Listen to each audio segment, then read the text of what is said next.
Distinguished heads of state and government, Your Excellencies, dear partners and members of the World Economic Forum, dear participants and friends, a very warm welcome to all of you to the opening of the Davos Agenda Week. I'm delighted that such a great global audience is joining us today, bringing together key leaders from politics, business, and all aspects of society. 2021 is a pivotal year, decisive in so many ways to shape our future. 2021 will be the critical year to re-establish trust in our ability to shape our common future in collective and constructive ways. We must win the fight against the virus. We must reinvigorate global economic growth and make it more robust, more resilient, more inclusive, and more sustainable. And at the same time, we must accelerate the transition to a net zero economy. In view of this objective, it's my distinct honor and great privilege to introduce our opening speaker of the Davos Agenda Week, His Excellency Xi Jinping, President of the People's Republic of China. Mr. President, we all remember your historic speech in Davos in 2017. And unfortunately, in the last 4 years, the world has become in many ways even more interconnected, even more interdependent, but at the same time, more fractured and more polarized. Polarization has created the age of disagreement, which threatens to derail humanity. Now, we must come together to ensure that we capture the moment and move into the age of collaboration to build a better world. Mr. President, I could mention many initiatives that China has undertaken in the spirit of creating a world where all actors assume a responsible and responsive role. Mr. President, I believe this is the best time to reset our policies and to work jointly for a peaceful and prosperous world. We all welcome now His Excellency Xi Jinping, President of the People's Republic of China. Professor Klaus Schwab, ladies and gentlemen, friends, the past year was marked by the sudden onslaught of the COVID-19 pandemic. Global public health faced severe threat, and the world economy was mired in deep recession. Humanity encountered multiple crises rarely seen in human history. The past year also bore witness to the enormous resolve and courage of people around the world in battling the deadly coronavirus. Guided by science, reason, and a humanitarian spirit, the world has achieved initial progress in fighting COVID-19. That said, the pandemic is far from over. The recent resurgence in COVID cases reminds us that we must carry on the fight. Yet we remain convinced that winter cannot stop the arrival of spring, and darkness can never shroud the light of dawn. There is no doubt that humanity will prevail over the virus and emerge even stronger from this disaster. Ladies and gentlemen, friends, history is moving forward, and the world will not go back to what it was in the past. Every choice and move we make today will shape the world of the future. It is important that we properly address the 4 major tasks facing people of our times. The first is to step up macroeconomic policy coordination and jointly promote strong, sustainable, balanced and inclusive growth of the world economy. We are going through the worst recession since the end of World War II.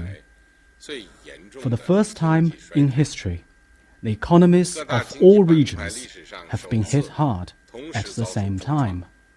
with global industrial and supply chains clogged and trade and investment down in the doldrums.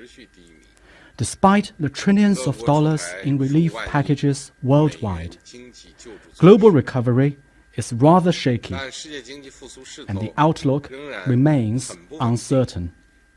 We need to focus on current priorities and balance COVID response and economic development. Macroeconomic policy support should be stepped up to bring the world economy out of the woods as early as possible.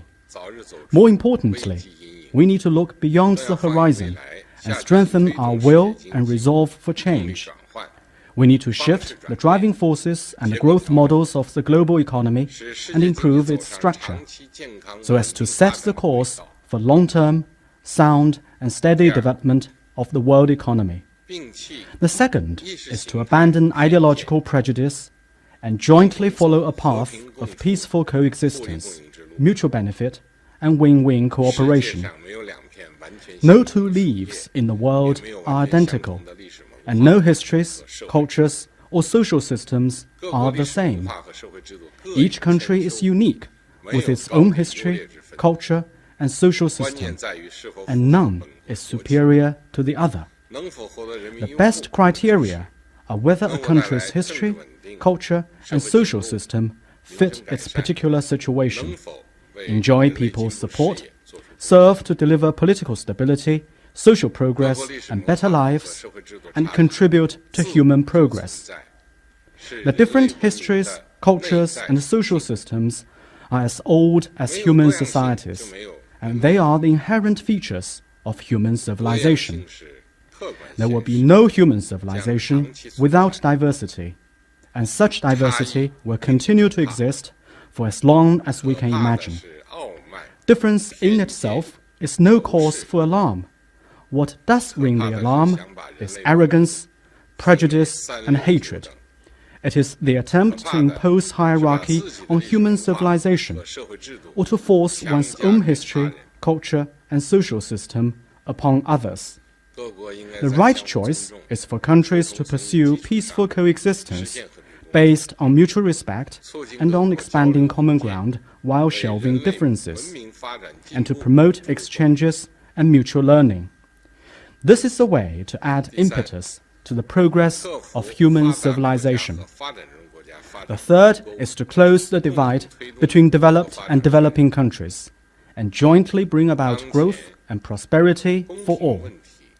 Today, inequality continues to grow, the North-South gap remains to be bridged, and sustainable development faces severe challenges. As countries grapple with the pandemic, the economic recoveries are following divergent trajectories, and the North-South gap risks further widening and even perpetuation.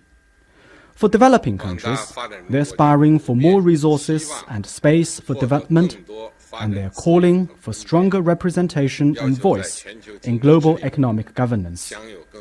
We should recognize that with the growth of developing countries, global prosperity and stability will be put on a more solid footing, and developed countries will stand to benefit from such growth. The international community should keep its eyes on the long run, honor its commitment, and provide necessary support to developing countries and safeguard their legitimate development interests. Equal rights, equal opportunities, and equal rules should be strengthened, so that all countries will benefit from the opportunities and the fruits of development. The fourth is to come together against global challenges and jointly create a better future for humanity. In the era of economic globalization, public health emergencies like COVID-19 may very well recur, and global public health governance needs to be enhanced. The Earth is our one and only home.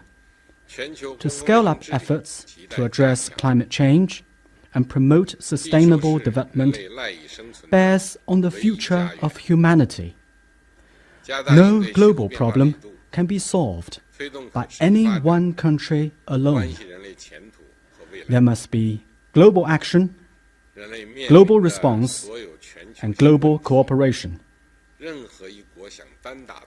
Ladies and gentlemen, friends, the problems facing the world are intricate and complex. The way out of them is through upholding multilateralism and building a community with a shared future for mankind. First, we should stay committed to openness and inclusiveness instead of closeness and exclusion. Multilateralism is about having international affairs addressed through consultation, and the future of the world decided by everyone working together. To build small circles or start a new Cold War, to reject, threaten, or intimidate others, to willfully impose decoupling, supply disruption, or sanctions, and to create isolation or estrangement will only push the world into division and even confrontation. We cannot tackle common challenges in a divided world, and confrontation will lead us to a dead end. Humanity has learned lessons the hard way, and that history is not long gone. We must not return to the path of the past. The right approach is to act on the vision of a community with a shared future for mankind. We should uphold the common values of humanity, namely peace, development, equity, justice, democracy, and freedom.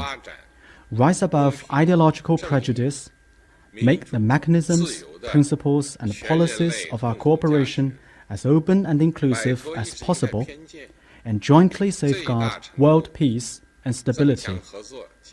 We should build an open world economy, uphold the multilateral trading regime, discard discriminatory and exclusionary standards, rules, and systems, and take down barriers to trade, investment, and technological exchanges. We should strengthen the G20 as a premier forum for global economic governance, engage in closer macroeconomic policy coordination, and keep the global industrial and supply chains stable and open. We should ensure the sound operation of the global financial system, promote structural reform, and expand global aggregate demand in an effort to strive for higher quality and stronger resilience in global economic development. Second, we should stay committed to international law and international rules instead of seeking one's own supremacy. Ancient Chinese believed that the law is the very foundation of governance. International governance should be based on the rules and consensus reached among us, not on the order given by one or the few. The Charter of the United Nations is the basic and universally recognized norms governing state-to-state relations. Without international law and international rules that are formed and recognized by the global community, the world may fall back to the law of the jungle, and the consequence would be devastating for humanity. We need to be resolute in championing the international rule of law and steadfast in our resolve to safeguard the international system centered around the UN and the international order based on international law. Multilateral institutions, which provide the platforms for putting multilateralism into action and which are the basic architecture underpinning multilateralism, should have their authority and effectiveness safeguarded. State-to-state relations should be coordinated and regulated through proper institutions and rules. The strong should not bully the weak. Decisions should not be made by simply showing off strong muscles or waving a big fist. Multilateralism should not be used as pretext for acts of unilateralism. Principles should be preserved, and rules once made should be followed by all. Selective multilateralism should not be our option. Third, we should stay committed to consultation and cooperation instead of conflict and confrontation. Differences in history, culture, and social system should not be an excuse for antagonism or confrontation, but rather an incentive for cooperation.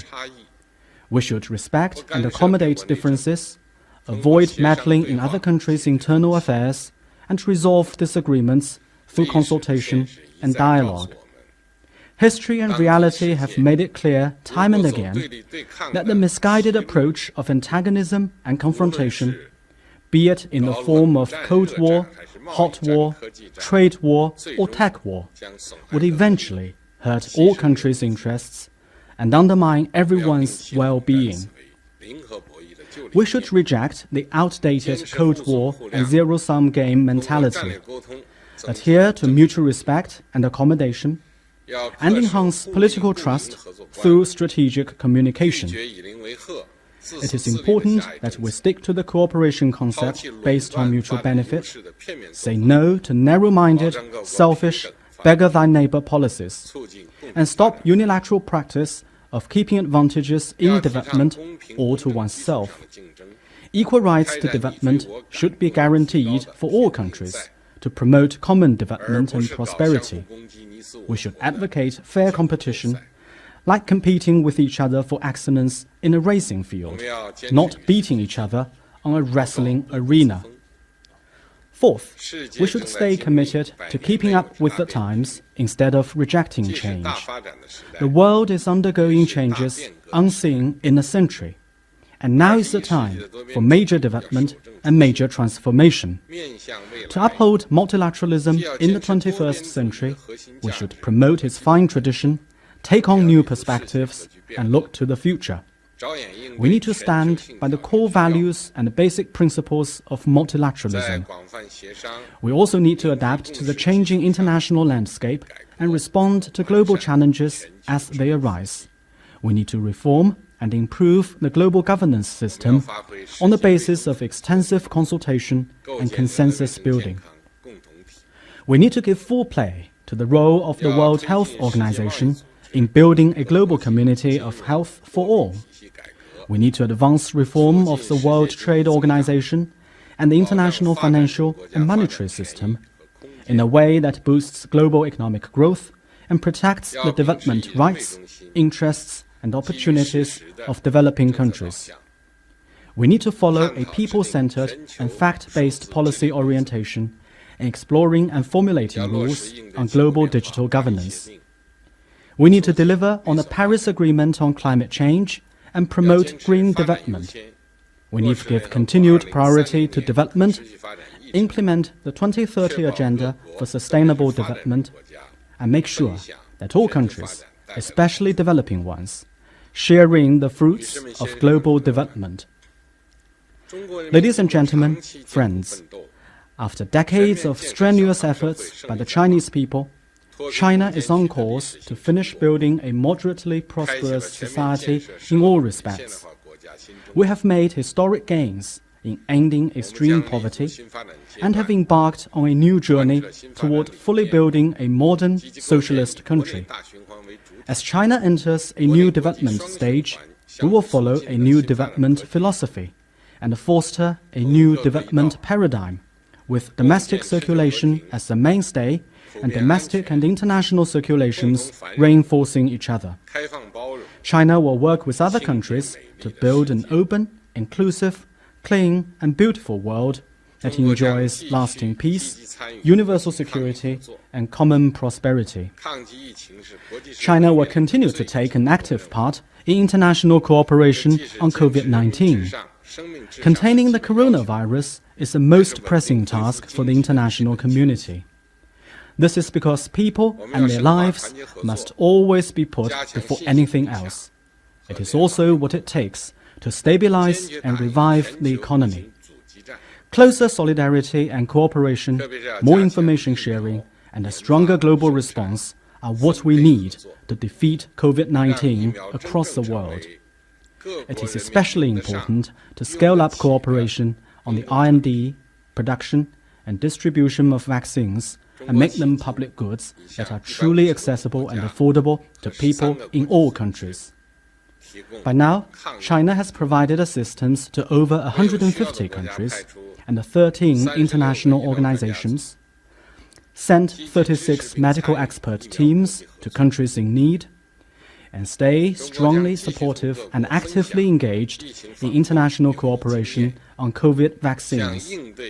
China will continue to share its experience with other countries, do its best to assist countries and regions that are less prepared for the pandemic, and work for greater accessibility and affordability of COVID vaccines in developing countries.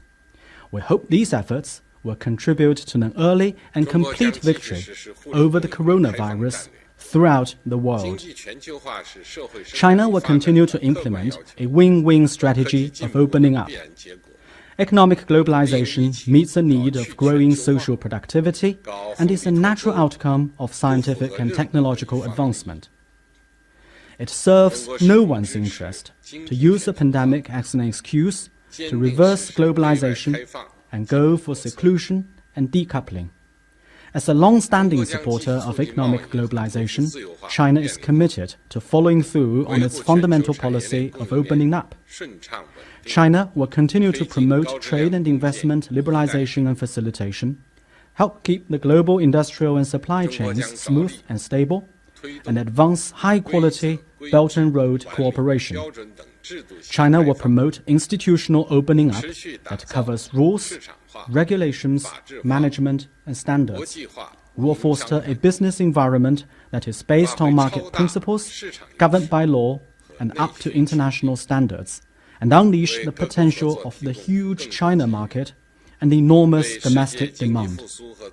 We hope these efforts will bring more cooperation opportunities to other countries and give further impetus to global economic recovery and growth. China will continue to promote sustainable development. China will fully implement the 2030 Agenda for Sustainable Development. It will do more on the ecological front by transforming and improving its industrial structure and energy mix at a faster pace, and promoting a green, low-carbon way of life and production. I have announced China's goal of striving to peak carbon dioxide emissions before 2030 and achieve carbon neutrality before 2060. Meeting these targets will require tremendous hard work from China. Yet we believe that when the interests of the entire humanity are at stake, China must step forward, take action, and get the job done. China is drawing up action plans and taking specific measures already to make sure we meet the set targets. We are doing this as a concrete action to uphold multilateralism and as a contribution to protecting our shared home and realizing sustainable development of humanity. China will continue to advance science, technology, and innovation. Science, technology, and innovation is a key engine for human progress, a powerful weapon in tackling many global challenges, and the only way for China to foster a new development paradigm and achieve high-quality development. China will invest more in science and technology, develop an enabling system for innovation as a priority, turn breakthroughs in science and technology into actual productivity at a faster pace, and enhance intellectual property protection, all for the purpose of fostering innovation-driven, higher quality growth. Scientific and technological advances should benefit all humanity, rather than be used to curb and contain other countries' development. China will think and act with more openness with regard to international exchange and cooperation on science and technology. We will work with other countries to create an open, fair, equitable, and non-discriminatory environment for scientific and technological advancement that is beneficial to all and shared by all. China will continue to promote a new type of international relations. Zero-sum game, or winner takes all, is not the guiding philosophy of the Chinese people. As a staunch follower of an independent foreign policy of peace, China is working hard to bridge differences through dialogue and resolve disputes through negotiation, and to pursue friendly and cooperative relations with other countries on the basis of mutual respect, equality, and mutual benefit. As a steadfast member of developing countries, China will further deepen South-South cooperation and contribute to the endeavor of developing countries to eradicate poverty, ease debt burden, and achieve more growth. China will get more actively engaged in global economic governance and push for an economic globalization that is more open, inclusive, balanced, and beneficial to all. Ladies and gentlemen, friends, there is only one Earth and one shared future for humanity. As we cope with the current crisis and endeavor to make a better day for everyone, we need to stand united and work together. We have been shown time and again that to beggar thy neighbor, to go it alone, and to slip into arrogant isolation will always fail. Let us all join hands and let multilateralism light our way toward a community with a shared future for mankind. Mr. President, thank you for such an important speech, which at this crucial moment in history provides us with a truly comprehensive framework for shaping the future. Mr. President, you have defined 4 clear objectives for moving forward: to strive together for strong, sustainable, balanced and inclusive growth, to find harmony in the diversity of human civilization through respectful interaction, to close the gap between developing and developed countries as a prerequisite for true global prosperity, and finally, to strengthen global cooperation in addressing the big common challenges, namely COVID-19 and climate change. Mr. President, you also showed us the principles which should guide us on our common path. Multilateralism based on openness and inclusiveness, being committed to international law and international rules, overcoming differences through consultation and cooperation, and being open for change and for improvements and reforms of our global governance system, particularly in exploring and formulating rules on global digital governance.